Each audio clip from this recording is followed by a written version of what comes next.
And we'll stay in the Central African Republic now for a little while. Thank you for staying with us. We'll stay in the Central African Republic for a little while now as we talk to counterterrorism expert Temitope Olodo, a counterterrorism expert. Like I said, now, Mr. Olodo, thank you for joining us on TVC News Hour. Yet another call for peace and stability in the Central African region. What concrete steps do you think need to be taken?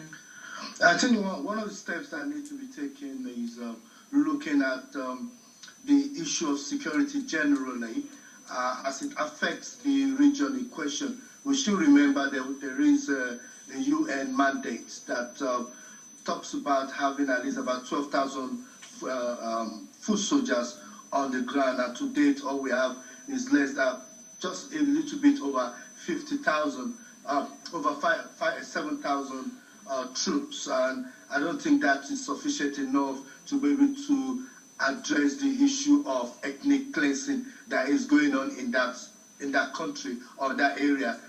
What we're seeing now is a gradual increase in hostility between those two communities.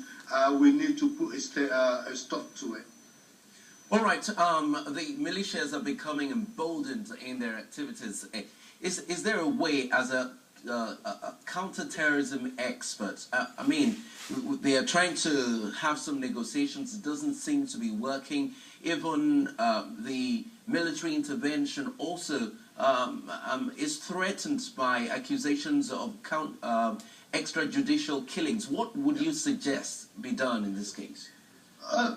To be honest, there is a lot that could be done. One of the things that could be done is actually to call for an amnesty. One of the things that should be done in those areas is to declare certain area in non-weapon carrying zones, and anybody that is carrying weapon should be shot aside. You should remember that one of the things that the Nigerian military was very good for was the use of peace enforcement.